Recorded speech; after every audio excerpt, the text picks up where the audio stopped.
Beneath the land, in a world far removed from footsteps, ancient survivors inhabit our big rivers.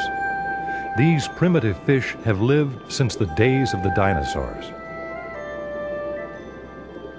The lake sturgeon, a gentle giant, and the paddlefish, with its peculiar snout, are two of the largest freshwater fish in Missouri.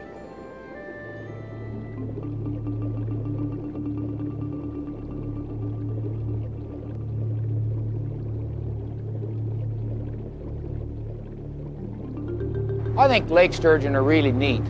Where in Missouri could one go and find a fish that potentially can reach 8 feet long and weigh 300 pounds?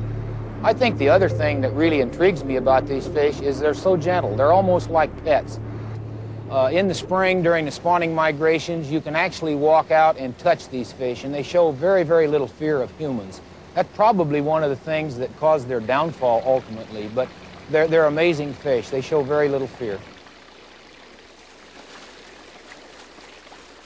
In the early 1800s, lake sturgeon were common in the big rivers of Missouri. They were actually considered a nuisance by a lot of commercial fishermen because they were big. They weighed 70 to 100 pounds, and they tore up their nets that they were using to fish for other species. Some enterprising steamboat captains found out that because these fish were so oily that they could actually dry them and use them for fuel in their steamboats.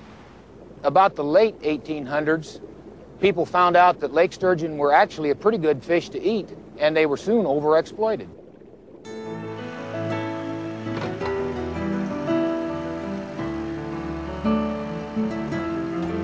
In 1984, the Conservation Department began restoring the endangered lake sturgeon to the large rivers where they could reproduce naturally.